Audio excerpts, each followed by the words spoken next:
Deixa eu botar um pouco de cultura, inteligência e competência nesse programa aqui da Rádio Bandeirantes. Vamos ouvir simplesmente Rui Castro.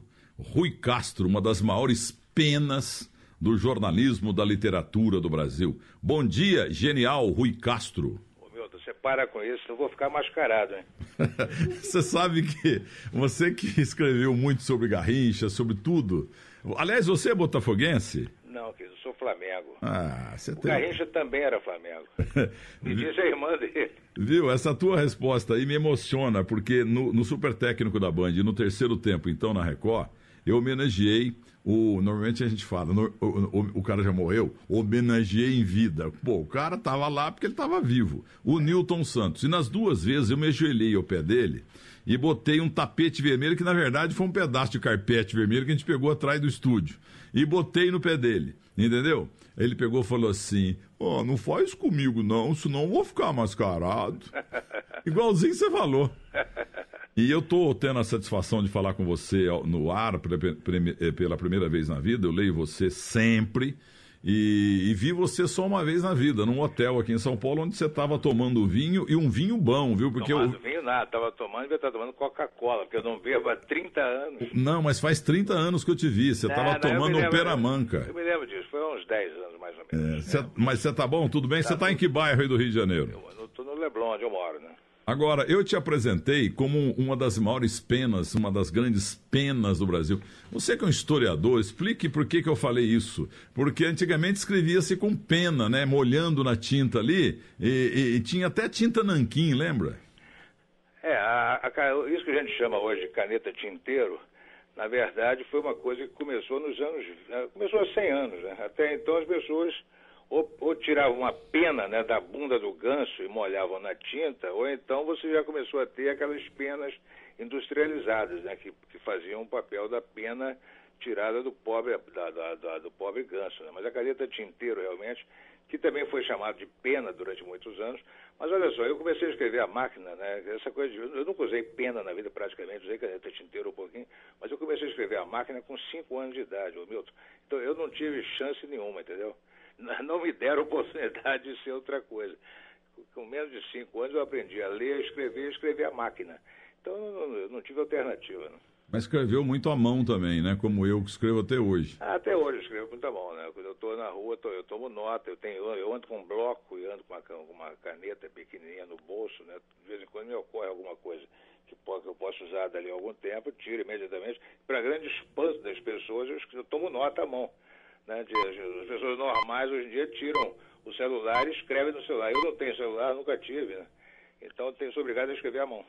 Então, o Chico Anísio falava isso, né? Porque a ideia, ela vem de repente. Você está meio que dormindo, você está assistindo um filme, alguém que telefonou e tal, de repente tem aquela ideia. O que você tem que fazer? Você cata aquela ideia no ar, pega lápis e caneta, papel e lápis, que ninguém pega lápis mais, mas pega uma caneta e anota aquela ideia. Porque se você não anotar naquela hora, no outro dia de manhã você esquece. Eu acredito nisso, tanto que eu tenho papel e lápis, papel e caneta à mão em todo lugar aqui da minha casa. Tem na mesinha de cabeceira, tem na mesinha do telefone, fixo naturalmente, eu tenho em todo lugar, porque você pode ter uma ideia interessante até dormindo.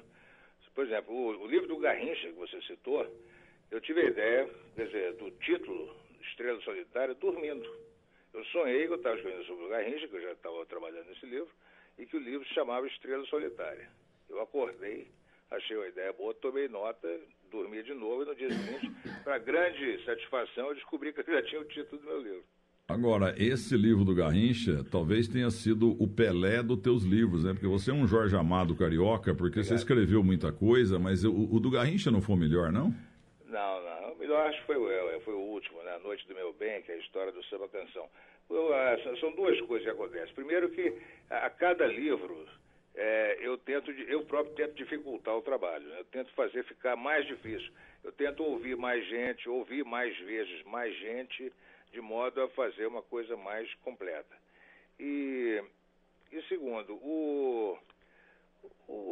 a cada livro você tem que se superar, na verdade, porque no Brasil as pessoas têm a mania de dizer que gostaram mais do outro, né?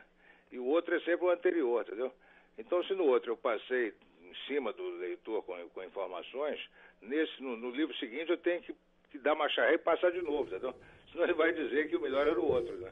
Como você está dizendo aí. Olha, o Guilherme Heredia Cimati, que é teu fã, há muito tempo que ele falou assim, eu vou confessar para você aqui no ar, precisamos entrevistar o Rui Castro. Eu falei, mas é claro, mas ele é, sei lá, ele é estrela, hein? Não vai querer domingo de manhã, domingo meio-dia. A impressão que dá é que ele dorme às 6 da manhã e tal. Ele não vai querer dar entrevista. E olha que simpatia. Fala com ele, você já tem o livro dele, né, Guilherme? Tenho, A Noite do Meu Bem, né, Rui? Bom dia. Bom dia, Guilherme. E... Esse sim, olha, foram uns 3 anos. Olha, eu não posso me queixar de nada, porque eu tenho o privilégio de passar, às vezes, 2, 3, 5 anos, né, transportado, né, para uma época maravilhosa, ou para a vida de uma pessoa que eu admiro e tudo mais. E daí ainda depois me pagam para isso, né? Então, ou seja, é muito bom. Eu passei 5 anos me mudando para a vida da Carmen Miranda, 3 anos para a vida do Garrincha, 2 anos para a vida do Nelson Rodrigues e 3 anos para aquela história do samba canção que se passa no Rio entre 1945 e 1965. Então é um privilégio eu poder, se você puder abstrair um pouco dessa realidade cretina que nós vivemos, né, e passar o dia inteiro profissionalmente habitando uma época que não é melhor porque era naquela época. Porque o passado sempre tem razão. O passado sempre vai ser melhor do que o presente na vida das pessoas, porque a pessoa era mais jovem naquele tempo. Agora, eu nem essa desculpa tenho, porque eu não era nascido ainda em 45, mesmo que fosse, não seria adulto para poder viver aquela época, né? E agora, então, eu estou mergulhado num outro trabalho para sair no final do ano que vem, que é sobre o Rio dos anos 20, do século 20, naturalmente. Ou seja, então... Eu estou vivendo uma realidade de 100 anos atrás, já morreu todo mundo, eu não tenho nem que entrevistar ninguém, porque já está todo mundo morto, e é uma coisa extraordinária, né? Você se vê hoje dentro de um contexto de 100 anos atrás, né? É uma biografia sobre o samba canção, Milton, e é muito legal que fala muito sobre a noite carioca, enfim, lá de trás, e quem conhece bem o Rui, eu sempre leio o Rui na Folha, sabe que ele é um amante do carnaval, né, Rui?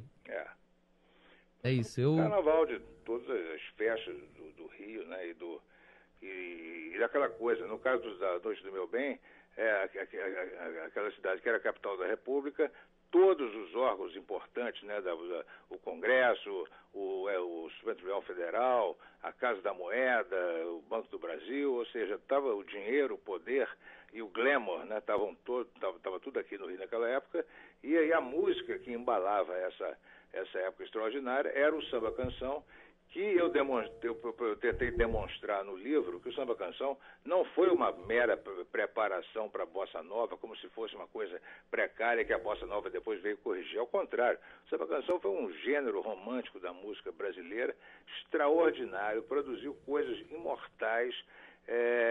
O Brasil teve nessa época uma das melhores músicas populares do mundo, né? E esse universo musical estava completamente abandonado de 30 anos para cá, quer dizer, você não tem mais música romântica praticamente, né, com aquela qualidade musical, lírica e poética, muito menos, com aqueles cantores extraordinários, né, Elisete Cardoso, Maísa, Dolores Duran, Miltinho, Lúcio Alves, Dick Farney, não, enfim, uma época espetacular e com o comportamento das pessoas também inteiramente diferente do nosso, né? Porque aquela época era de uma boemia, né, de homens, né, bem vestidos, né, alinhados, né, cabelo penteado, o sapato engraxado, as mulheres lindas, né, aqueles vestidos de noite, decotados, perfumados, etc. Hoje a boemia de hoje, sem querer ficar fazendo comparação, a boemia de hoje é a boemia na base do... Aquele pessoal tomava uísque, o pessoal de hoje toma chopp, aquele pessoal daquela época... usava uma carteira cheia de dinheiro, hoje usa uma mochila. O pessoal daquela época engraxava o sapato, hoje anda com tênis, né, com cheiro de chulé. Ou seja, é uma pequena diferença. E fumar era bonito, hoje é feio, né? Exatamente, todo mundo não fumava, né? A coisa de você acender o cigarro de uma mulher bonita era um motivo de aproximação, né? Quer dizer, os olhos se cruzavam na hora de acender aquele cigarro, né? Ou seja, já estava meio caminho andado. Né? Agora, o Rui Castro, é o seguinte, o que impressiona em você, além da qualidade absurda do teu texto, é o teu poder de síntese, porque na Folha você tem um espaço pequeno. Eu tenho um texto teu grandão aqui do Garrincha, mas já na Folha internet, né, na web. E me impressiona outra coisa. Você escreve sobre o Jobim, sobre o Poetinha, sobre o Pixinguinha, sobre o Miltinho. Eu sempre gostei muito do Miltinho, meu xará, né?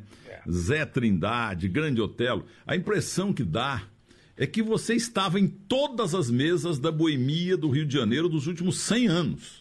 Tudo que aconteceu no Copacabana Palace, você estava lá também, entendeu? É uma coisa impressionante. Você parecia que era um presente ali, invisível ou não, mas você estava em tudo quanto é mesa.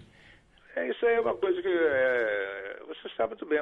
Você também é um grande conhecedor do futebol do passado e você toda hora recorre ao passado para justificar uma coisa de hoje, para ilustrar uma história de hoje. Quer dizer, você como eu, você tem esse amor pelo passado e não tem nada a ver com saudosismo, tem a ver com cultura. E você sabe que isso aí, você fez isso com a maior naturalidade do mundo e sem te custar nenhum sofrimento. Você simplesmente é um cara que tem afinidade pelo passado, você sabe que o mundo não começou no ano que você nasceu, você tem interesse por aquelas pessoas, né, pelo comportamento daquelas pessoas, pela genialidade, pelo talento ou pela burrice das pessoas daquela época, e você passou a vida inteira, porque isso aí que você faz no ar todo dia, não é uma coisa que você aprendeu de uma hora para outra, você já vem acumulando esse conhecimento do futebol do passado, certamente desde as calças curtas. Você leu a coleção completa da Manchete Esportiva dos anos 50, da revista do Esporte, logo depois, etc. Eu imagino que você, pela sua idade, você leu isso meio que retrospectivamente, ou seja, você pegou uma coleção do passado e ficou lendo aquilo a infância inteira. Isso, e eu não tinha, mas tinha um colega chamado Omílio Zé Borelli, que era rico, o pai dele dava a revista do rádio também, revista do esporte, Gazeta Esportiva, e aí eu lia. Pois é, você leu aquilo tudo, aquilo já era um passado, você já estava mergulhando para você, aquela realidade que você lia nas revistas, já era o passado. Para mim era o presente, porque eu acabei de fazer 70 anos, quer dizer, em 1958, né, exatamente 60 anos atrás, um grandíssimo ano do futebol brasileiro, eu tinha 10 anos de idade, ouvia rádio o dia todo, né, a Rádio Continental principalmente, li o Jornal do Esporte, li o Correio da Manhã, li a Última Hora, li o Globo, li os jornais que falavam muito de futebol, acompanhava tudo, ia ao Maracanã com meu pai de vez em quando, e via no cinema, na televisão naquela época não tinha, bom, na minha casa não tinha televisão. E via na minha cinema, também não. Dali a uns 3 ou 4 dias passava o Cine Jornal, o Esporte na Tela, do Severiano Ribeiro, com o jogo do fim de semana, né? Ou seja, era uma convivência com o futebol total. Aí quando veio a Copa, o torneio Rio-São Paulo de 58, com preparação para a Copa, né, para o treinamento da Copa de 58, aí veio a própria Copa de 58, e depois, terminada a Copa Brasil campeão do mundo pela primeira vez, vieram os campeonatos regionais, né, que foram espetaculares, né? Os campeonatos do Carioca e Paulista de 58 foram sensacionais porque na volta da Copa, nenhum jogador da seleção brasileira titular ou reserva foi vendido imediatamente. Eles só começaram a ser vendidos ali no final do primeiro turno desse campeonato. Isso significa que durante 3 ou 4 meses você via jogos, tanto no Rio como em São Paulo, com 5, 6 campeões do mundo em campo. Não é? Tanto é que o Vavá foi para o Atlético de Madrid, deixou o Vasco de Miguel Paulinho Belin, Néstor Orlando Coronel. O Vavá não participou do super campeonato carioca de 58, porque ele já estava em Madrid. Ele foi vendido no final do primeiro turno. Aí o Vasco efetivou o Delém, que era a reserva dele. O Delém também foi vendido para a Argentina. E morreu lá. E aí daí o Vasco efetivou o Wilson Moreira, que era filho do Zezé Moreira. Que esse sim, que foi super campeão. Ou seja, o Joel do Flamengo foi vendido para o Valência da Espanha alguns meses depois. Então, por exemplo, se você visse um Flamengo e Botafogo, por exemplo, do primeiro turno daquele campeonato, você teria pelo Botafogo em campo Nilton Santos, o Garrincha, o Didi e o Zagallo, que tinha acabado de ir do Flamengo para o Botafogo, e você via pelo Flamengo o Joel, o Moacir e o Dida. Ou seja, você tinha 7 campeões do mundo em campo naquele jogo. Eu costumo dizer que ganhar campeonato carioca nos anos 50 e 60, ganhar campeonato paulista nos anos 50 e 60, era tão difícil quanto ganhar hoje a fantástica Liga dos Campeões da Europa, a Champions League. Não há dúvida. E uma coisa interessante da riqueza do nosso futebol é o seguinte: o Campeonato Paulista, com 20 clubes, tudo bem, eram 20 clubes você jogar em Piracicaba, ou Araraquara, ou Ribeirão Preto, não era fácil, né? Era um estado inteiro produzindo clubes para disputar um campeonato. O Campeonato Carioca, dos 12, que eram já 12 clubes, dos 12 clubes, 11 eram da cidade do Rio. E só o Canto do Rio, que era de Niterói, que é aqui na esquina. Ou seja, em que país do mundo uma cidade conseguia produzir um campeonato difícil, porque você jogar contra o Olaria, o Madureira, o Bom Sucesso, lá no campinho deles, também não era nada fácil, né? Quer dizer, uma cidade patrocinar um campeonato com 11 clubes, né, do mesmo perímetro urbano, era sensacional. Ô Rui, eu falei en passant aqui do Zé Trindade, e você falou bem, eu tenho na saudade um grande alento em relação ao meu presente e ao meu futuro, entendeu? Eu gosto muito do passado, porque eu não era nada... Não chama de saudade, não, chama de cultura. Muito obrigado, porque quando eu comecei no rádio aqui em São Paulo, em 72, até um colega que coincidentemente trabalha aqui comigo no Morumbi hoje, eu falava muito de escalações de times antigos e tal, porque eu lembro de times, por exemplo, não é só de São Paulo, não. O América, campeão carioca de 60 contra o Fluminense, Ari, Jorge e Djalma Dias, virou Dias aqui no Palmeiras, porque já tinha Djalma Santos. Então, Ari, Jorge, Djalma, Wilson Santos, Amaro, Ivan, Calazans, João Carlos, Antoninho, Quarentinho e Nilo.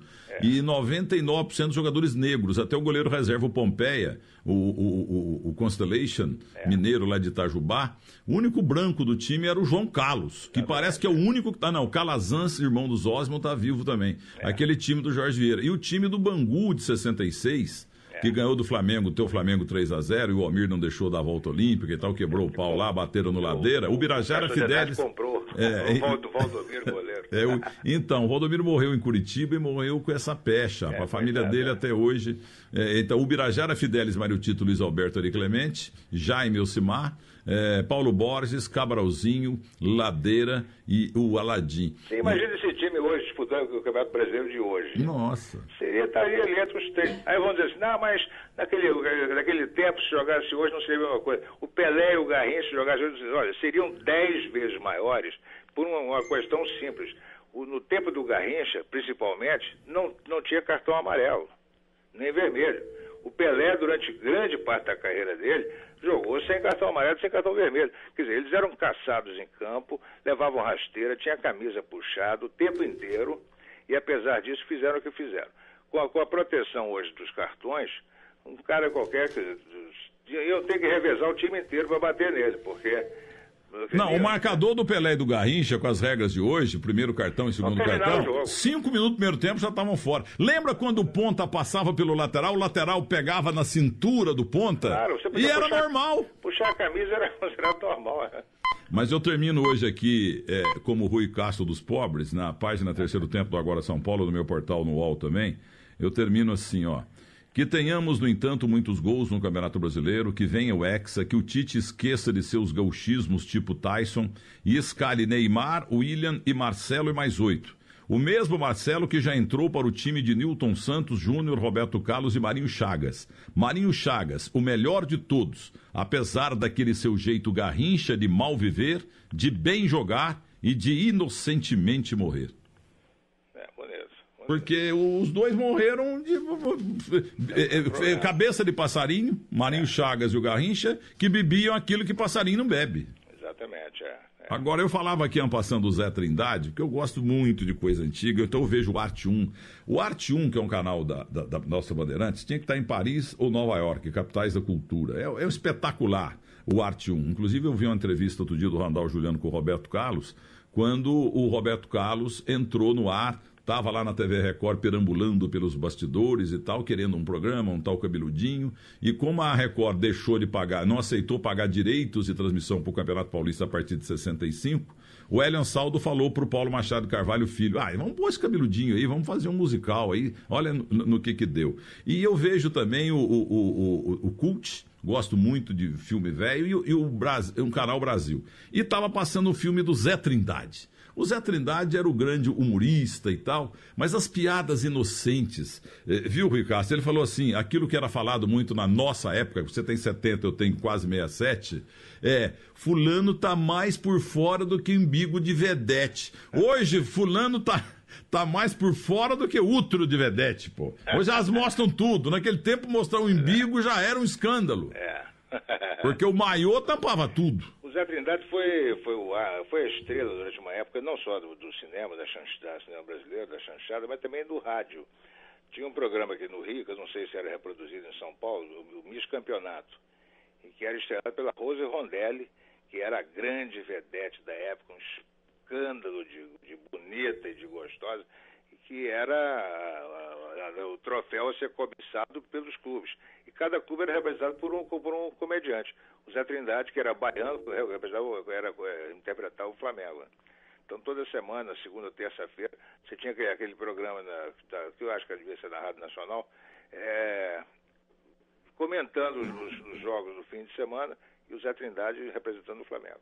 E o Jorge Cury, para mim, da Rádio Nacional, depois foi para Globo. O Valdir Amaral tinha muita audiência, ele parece que tinha um ovo na boca, mas o Jorge Cury, para mim, foi o maior da história do rádio aí no Rio de Janeiro. Eu também acho, eu gostava mais do Cury. Agora, o Valdir, eu convivi com o Valdir Amaral nos últimos 3 anos da vida dele, quase que diariamente, porque ele morava no mesmo prédio que eu, aqui no Rio, aqui no Leblon. E eu conversava muito com ele, ele era uma ótima figura. E aí, um certo dia, eu perguntei, Valdir, você ainda vai de vez em quando ao Maracanã? Ele me disse com aquela voz de Valdir Amaral, né? O Maracanã e o São João Batista eu não passo nem perto. E dali a 2 semanas, coitado, estava ele no São João Batista para sempre, né? Rui, eu queria falar do Sérgio Cabral, pai. Eu fiz um canal 100 na TV Manchete 94 com ele. E é impressionante a fisionomia do pai, quando mais jovem, igualzinho do filho que está preso hoje. Então, esse Sérgio Cabral, um Rui Castro também, contando as coisas do Rio de Janeiro, o Sérgio Cabral, do Morro, da música, contando tudo a respeito da cultura do Rio de Janeiro, eu soube que ele está com mal de Alzheimer. E ele não está, no entanto, devido a isso, acompanhando as diabruras do filho dele, entendeu? E é incrível o tanto que eles são parecidos fisionomicamente, até no cabelo ali, naquela calvície ali do lado. E você já pensou a vergonha que esse homem estaria passando hoje? Ele que passou uma vida limpa, maravilhosa, com um filho que é a cara dele fazendo tanta picaretagem, ô Rui? Eu penso muito nisso, né? Porque eu conheço o Sérgio Cabral pai, né? Há mais de quase 50 anos. E uma coisa que eu tenho certeza que o Sérgio pai nunca perdoaria o filho foi ter ele destruído o Maracanã, né? Eu tenho certeza que 80% dos grandes momentos da vida do Sérgio Cabral pai se passaram no Maracanã, com as conquistas do Vasco, da seleção brasileira. E ver o que aconteceu com o Maracanã, né, foi tudo realmente culpa do Sérgio Cabral Filho, né? Que, sabe, você não conta mais com o Maracanã aqui no Rio, né? O Maracanã serve para fazer show de rock. Você sabe, os clubes para jogar ali tem que pagar uma fortuna e tá sempre com areia no campo. Ou seja, é impressionante, né? O que um sujeito fez com um cenário que foi tão caro ao seu próprio pai, né? O cara que faz uma coisa dessa, você pode esperar tudo dele, né? Mas ele está realmente com Alzheimer, portanto não sabe da situação trágica do filho? Ele não sabe. Ele começou a desenvolver esse tipo de demência, digamos assim, ainda de maneira ainda precária, bem no começo daquela manifestação de 2013, quando o Sérgio Cabral Filho começou a ser atacado, ele começou a ratear ali. Eu tive com ele 1 ano ou 2 depois, em 15, e ele me reconheceu, mas nitidamente ele seria capaz de conversar sobre qualquer coisa naquele momento, mas 1 minuto depois ele não se lembraria mais do que ele tinha falado, né? Quer dizer, é difícil. Se você pedisse a escalação do Vasco de 58, como você acabou de fazer, Miguel, Paulinho e Bellini, Écio, Orlando Coronel, Sabará, Almir, Vavá, Rubens e Pinga, né? Ou então Sabará, ou aquele... Laerte, Valdemar, Roberto Peniche. Ele saberia, mas ele não saberia o que ele falou um minuto antes, né? Então, quer dizer, você pode explicar isso de várias maneiras. Ele desenvolveu isso porque ele não queria saber o que o filho estava fazendo, ou então realmente foi uma demência, né, como acontece com tantos nossos parentes, né, nossos amigos.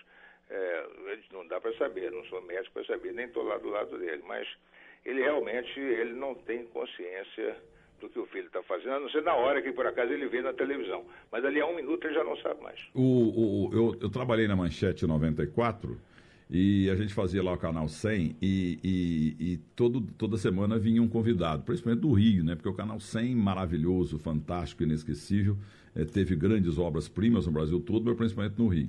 Então a gente estava numa sala esperando o Sérgio Cabral Pai chegar e atrasou o avião e tal, como quase sempre.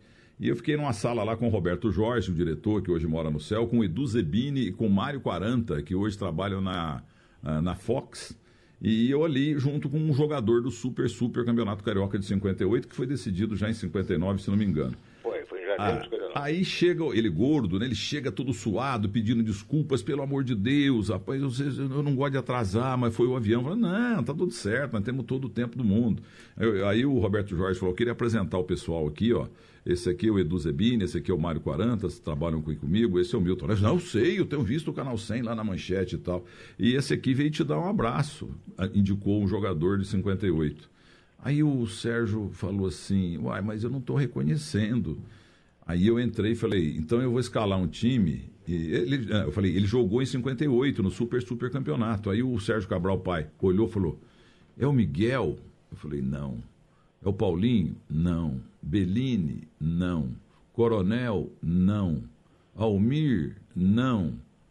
Era o Écio. Aí eu falei, ô Sérgio, você pulou o volante. O quê? O quê?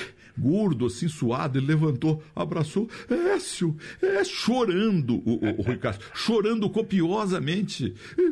Écio, você saía no Cruzeiro, como a disputa, quem era o mais bonito do Brasil, Bellini e Gilmar, o Écio, você tá com a cabeça branca, Écio, eu te amo, Écio, eu te amo, Écio.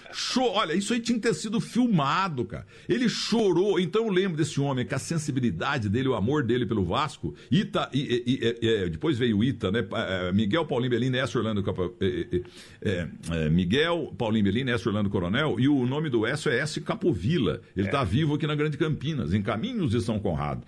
E então, rapaz, mas foi uma das coisas mais emocionantes que eu vi na minha vida, o amor do Sérgio Cabral Pai pelo Vasco e pelo Écio. E ele não parava de chorar, precisamos demorar uma meia hora para ele se recompor. Incrível isso. Aquele campeonato teve coisas incríveis. A final daquele campeonato foi Flamengo e Vasco. O último jogo do Super foi Flamengo e Vasco.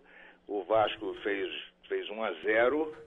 O Vasco jogava pelo empate aquela partida e o Babá empatou no segundo tempo. O Babá, ponta esquerda, cearense. O Flamengo tinha 1,54 m de altura. Morreu lá em Calcaia, no Ceará, e ele entrou no lugar do Zagallo quando ele foi pro Botafogo. Exatamente. Quando o Babá empatou o jogo, um homem, ouvindo pelo rádio, morreu. Teve um infarto ali naquela hora e morreu. Pela emoção, pelo fato de ser Flamengo e o Babá ter empatado o jogo. Sabe quem era? O pai da Elza Soares. O homem sabe tudo. Agora, a gente fala Super Campeonato Carioca de 58, porque teve turno e retorno pontos corridos, 2 pontos ganhos. Você quando ganhava, você ganhava 2 pontos, quando empatava 1 ponto só. Aí terminaram Vasco, Flamengo e Botafogo empatados, né? Aí houve o triangular, mas continuou o empate. Precisou ter um turno extra. Nesse turno extra, o Flamengo ganhou do Botafogo, o Botafogo ganhou do Vasco, o Vasco ganhou do Flamengo. Aí precisou de empatou tudo de novo. Precisou ter um segundo turno extra. Nesse segundo turno extra, o Flamengo empatou com o Botafogo. O Vasco ganhou do Botafogo e empatou com o Flamengo. Por isso o Vasco foi campeão. E Garrincha em campo. Eu quero unir aqui o talento do Moacir Franco com a pena de Rui Castro neste domingo esportivo da Rádio Bandeirantes para todo o Brasil e para todo mundo na internet. Quando da morte de Garrincha, Rui Castro, a grande pena brasileira, escreveu: 30 anos após sua morte, certos mitos sobre Garrincha continuam mais difíceis de matar do que Rasputin. O de que ele chamava seus marcadores de João, por exemplo, significando que não queria nem saber quem eram, porque iria driblá-los do mesmo jeito. Garrincha nunca disse isso. A história foi inventada por seu amigo jornalista Sandro Moreira, em 1957, para mostrá-lo como um gênio ingênuo e intuitivo. Garrincha o detestava, porque os adversários que não queriam ser chamados de João redobravam a violência contra ele. Que Garrincha era um gênio intuitivo do futebol, não há dúvida, mas não tinha nada de ingênuo, quase débil, com que algumas histórias o pintavam. Ao contrário, era até muito esperto a respeito do que o interessava. mulheres e birita, a princípio nesta ordem. E não havia concentração que o prendesse. Nos seus primeiros 10 anos de carreira, de 53 a 62, Garrincha conseguiu conciliar tudo isso com o futebol. Dali em diante, a vida lhe apresentou a conta. Outro mito é o de que às vésperas de Brasil e Rússia, na Copa de 58, União Soviética, época, na Suécia, os 3 jogadores mais influentes da seleção, Bellini, Didi e Nilton Santos, foram ao técnico Vicente Fiola e exigiram sua escalação na ponta direita, com a consequente barração de Joel, o Joel ponta direita do Flamengo, então titular. Em 1995, isso me foi desmentido pelos 4 jogadores, Bellini, Didi, Nilton Santos e Joel, e pelo preparador físico daquela seleção, Paulo Amaral, e por outros membros da delegação. Então perguntei a Nilton Santos por que durante tantos anos ele confirmara uma história que sabia não ser verdadeira. Nilton Santos admitiu, era o que as pessoas queriam ouvir. No futuro, em entrevistas, contaria a versão correta, a de que Joel se contundira ante a Inglaterra e a entrada de Garrincha aconteceria de qualquer maneira. Note-se que, até o jogo contra a União Soviética, Garrincha ainda não era o Garrincha da lenda, e Joel, também grande atleta, era uma escolha normal para a ponta direita.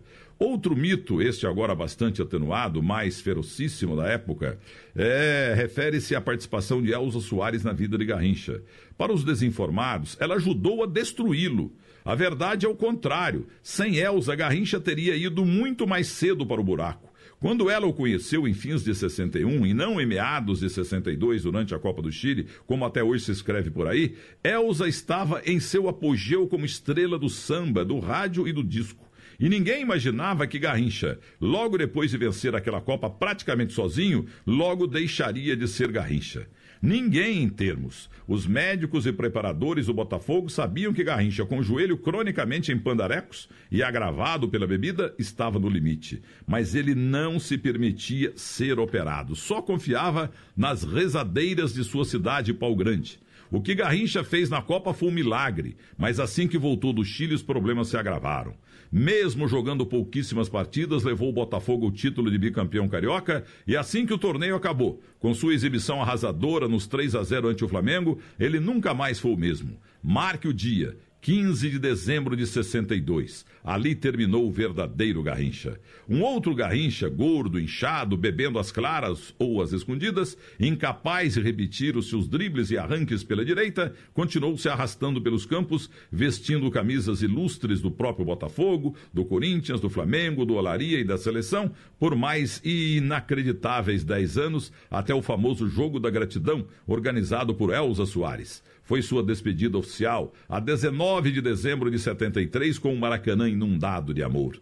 Naquela noite, um time formado por Félix, Carlos Alberto, Brito, Piazza e Everaldo, Clodoaldo, Rivelino e Paulo César Caju, Garrincha, Jairzinho e Pelé, praticamente a seleção de 70 com Garrincha, entrou em campo para enfrentar uma seleção de estrangeiros que atuavam no Brasil, estrelada por Pedro Rocha, Forlan, Redes, o paraguaio do Flamengo e outros. Numa das várias preliminares, cantores e artistas como Chico Buarque, Jorge Ben, Wilson Simonal, Paulinho da Viola, Miele, Sérgio Chapelin, Francisco Cuoco e outras celebridades também se enfrentaram. Pelas borboletas do estádio passaram 131.555 pessoas e, com exceção de uma pessoa, o ditador Garrastazu Médici, todos pagaram para entrar, inclusive os jornalistas. Era o dinheiro que garantiria o futuro de Garrincha. Da renda de quase 1.400.000 cruzeiros, 230 mil dólares, na época, em 73, uma nota preta, cerca de 500 mil cruzeiros saíram do cofre do Maracanã direto para as cadernetas de poupança em nome das suas 8 filhas oficiais e um apartamento ou casinha para cada uma. Este era um dos objetivos do jogo. Com os descontos da receita e outros, sobraram-lhe mais de 700 mil cruzeiros para fazer o que quisesse, e que ele naturalmente torrou logo, sem saber como. Daí o último e maior mito a ser derrubado sobre Garrincha, o de que ninguém o ajudou, o que no fim da vida ele declarou em entrevistas para a televisão, que ainda hoje são reprisadas. Mas a verdade é que o Garrincha foi muito ajudado, e em várias etapas de sua vida.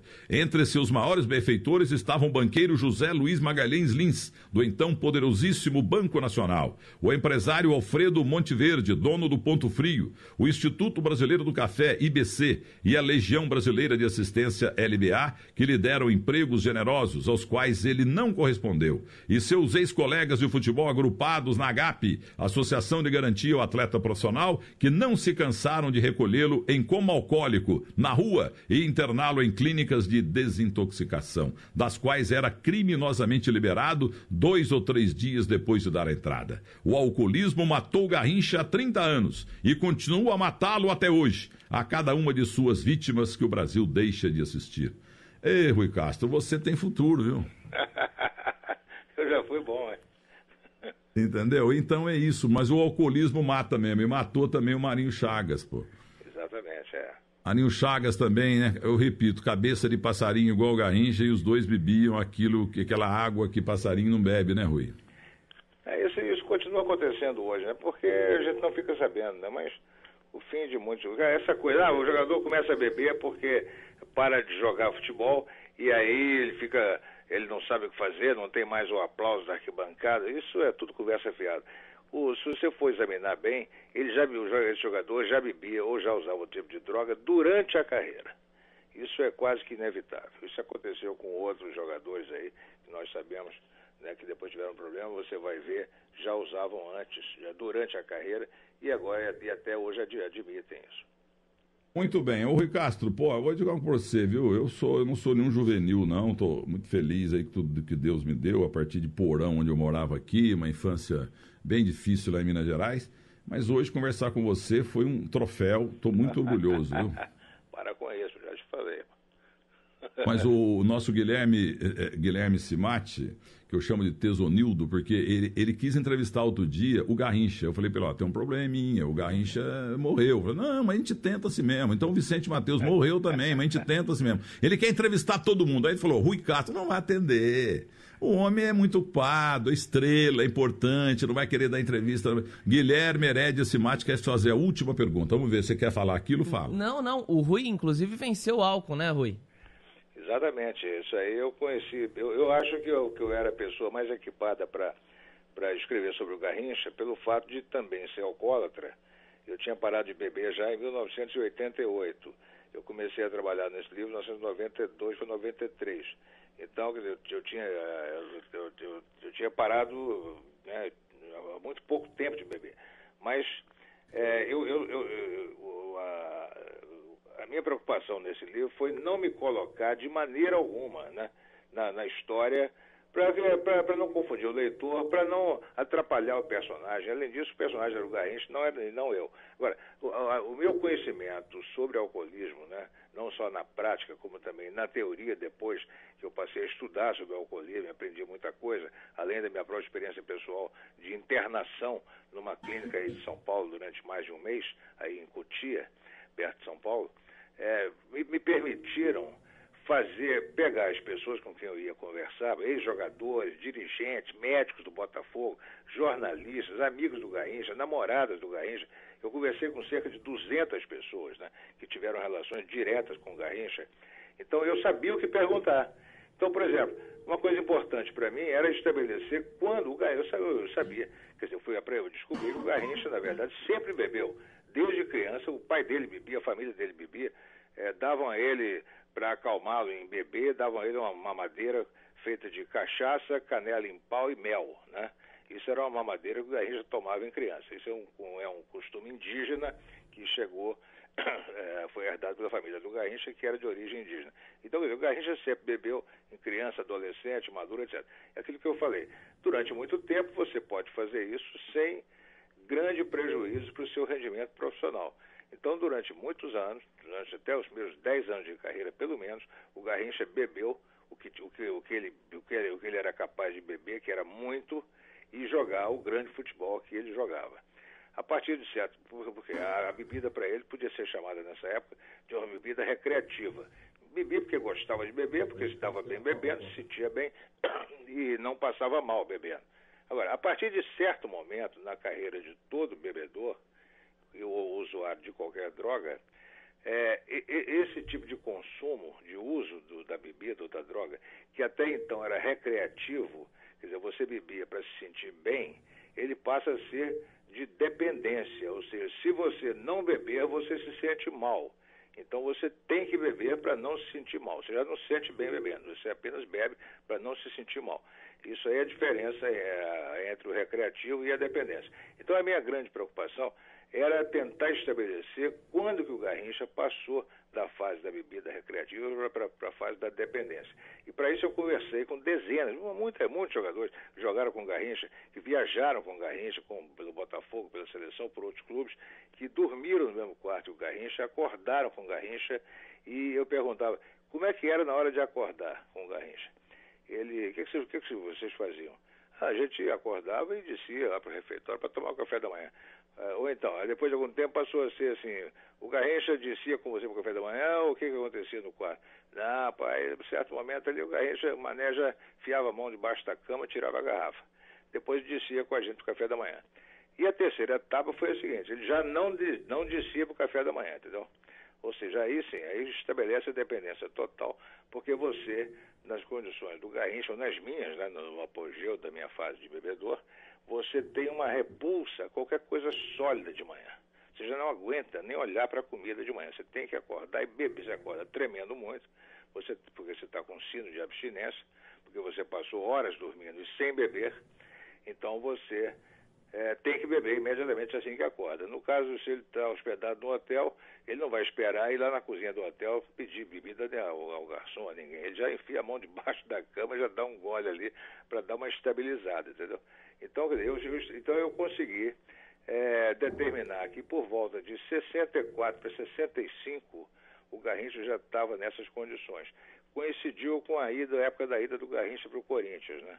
Ou seja, o Corinthians já comprou um jogador sem praticamente condições de trabalhar, o que, aliás, se demonstrou depois pela carreira dele no Corinthians. A Gazeta Esportiva, né, que hoje mora no céu, em jornal, ela publicou na primeira página, na estreia, Vasco e Corinthians aqui no Pacaembu. Vocês verão como é.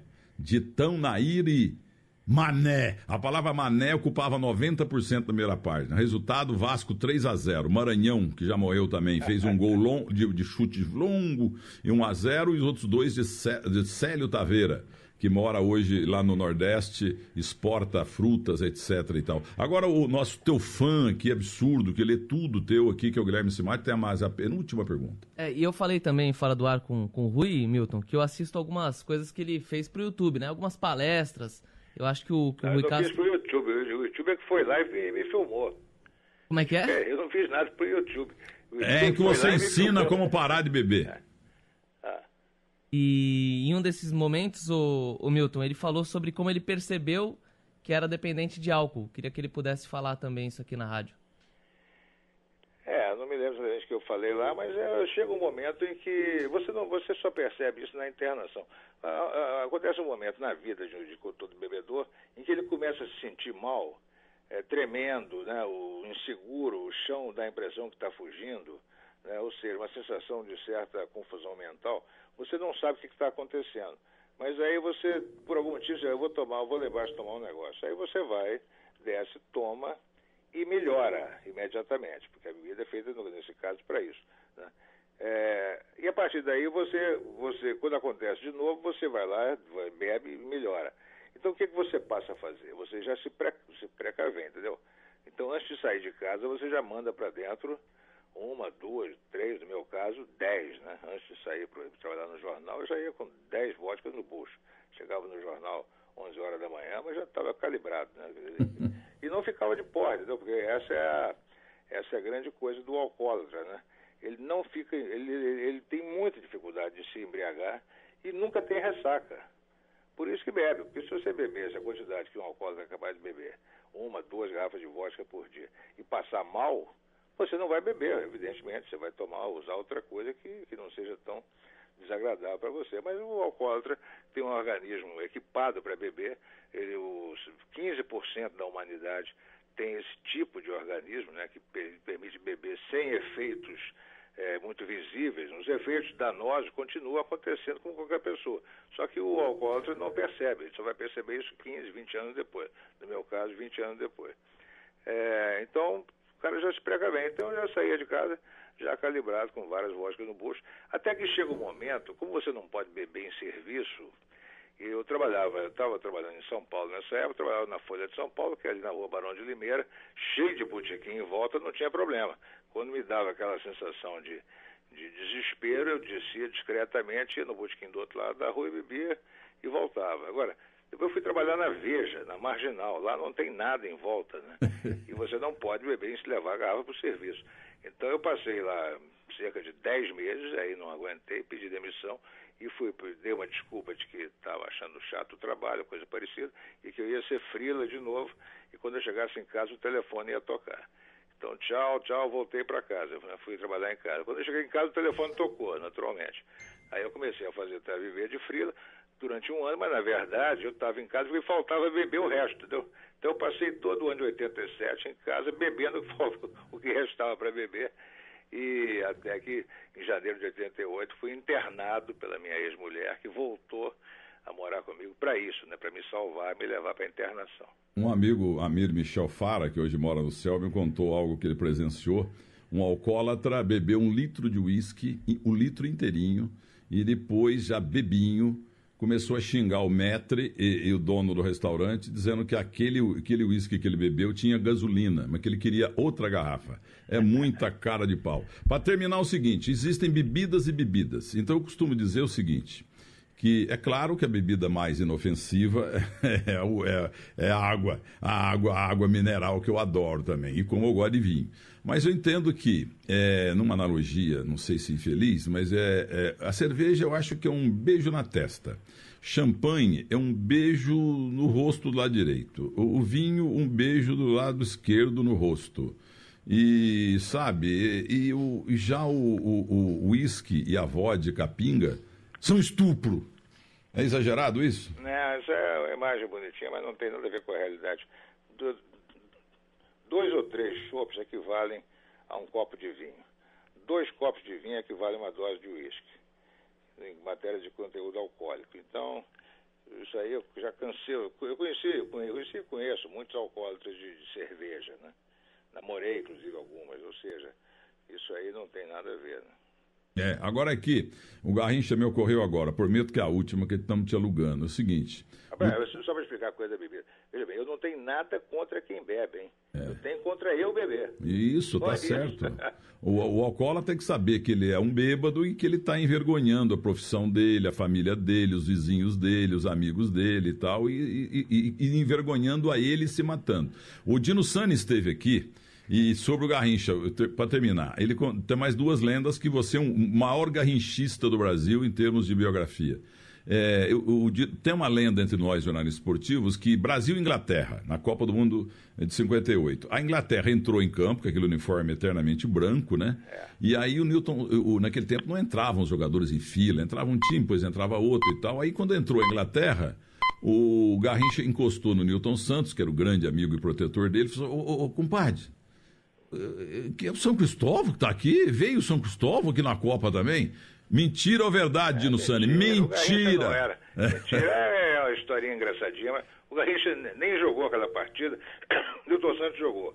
Como não havia substituição naquela época. O Garrincha não estava nem ao nível do campo. Ele estava sentado naquele momento em alguma tribuna, coisa parecida, de terno e gravata, com os seus colegas da comissão técnica. Então essa conversa não... É do Sandro Moreira também. Agora tem uma outra deliciosa, entendeu? Que acabou a Copa, o Brasil fazendo... Primeira Copa ganhamos na Suécia, todo mundo fazendo uma festa, aquele negócio todo. E aí o Garrincha falou assim: ô compadre, procurou o Newton Santos: compadre, não tem segundo turno? Também, conversa fiada. O Garrincha não era nada bobo. Os jogadores sabiam das coisas. Agora, olha só para a sua reflexão, né? Você que gosta dessas coisas. O Brasil foi campeão do mundo no dia 29 de junho de 58, com aquele time que você sabe escalar muito bem. Gilmar, Djalma Santos, Bellini, Orlando e Newton Santos. Zito e Didi. Garrincha, Vavá, Pelé e Zagallo. O jogo da última partida, o time que joga a última partida, que é considerado oficialmente... o De Sorte que jogou quase campeão tudo. Do mundo. Embora o De Sorte tenha jogado 5 das 6 partidas. Agora você escala o time reserva, aquele time reserva do Brasil.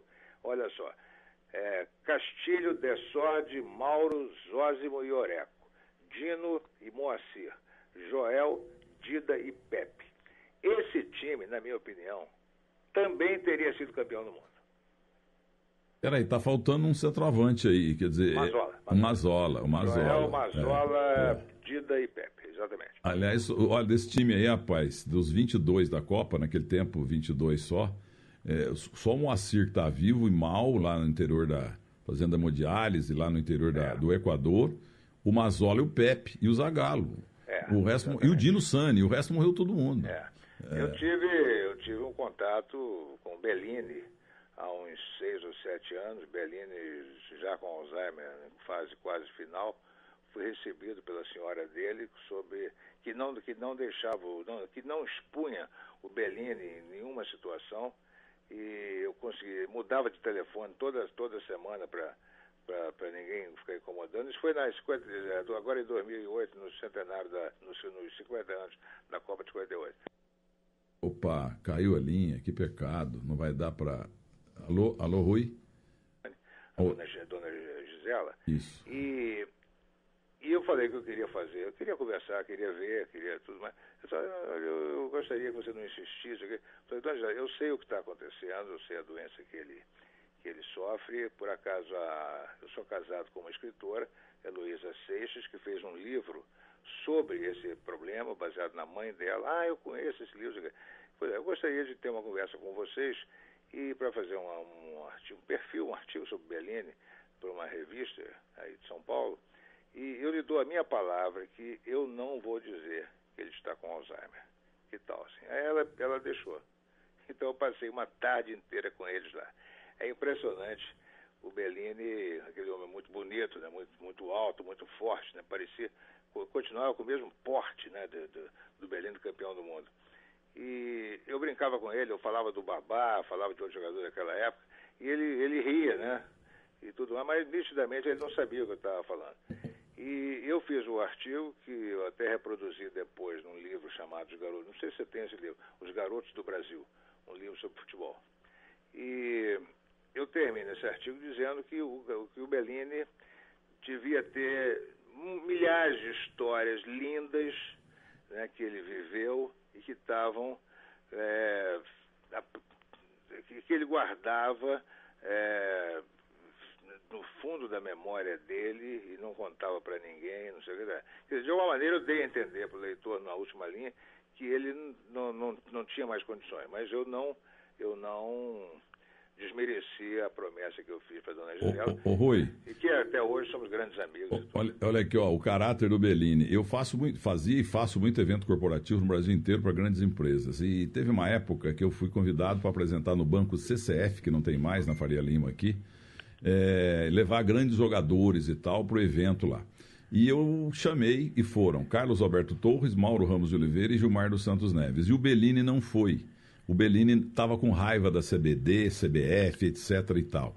Mas os negócios, qualquer coisa, aparição de Bellini, olha para você ver, hoje tem jogador, entre aspas, que se puder, ele mata, igual o concurso de Miss, ele mata o concorrente, entendeu? Para tomar o lugar na Copa do Mundo, na seleção. Claro. O Bellini elegeu o Mauro, seu grande competidor de zaga em 58 e 62, como seu representante. Então, um evento eu consegui levar o Bellini, mas o Mauro concordando com o Mauro presente. Sem o Mauro, o Bellini não ia em lugar nenhum. E uma última coisa. Interessante que o Bellini e o Mauro não eram amigos, sabia? Só ficaram amigos a partir daí. Tá vendo? E olha aqui, o Dino Sani também falou que é mentira, mas o Pepe me contou aqui no ar. 58, Paulo Machado Carvalho rigoroso e tal, rigoroso demais. Tem que chegar, olha, ganhamos o jogo, mas janta e vamos pra cama, vamos pro quarto. Mas um dia o Brasil ganhou uma das partidas mais lindas lá, ele falou, hoje vocês podem chegar às 11 da noite. Aí chegaram todos. E quem era o companheiro de quarto do Pepe era o Garrincha.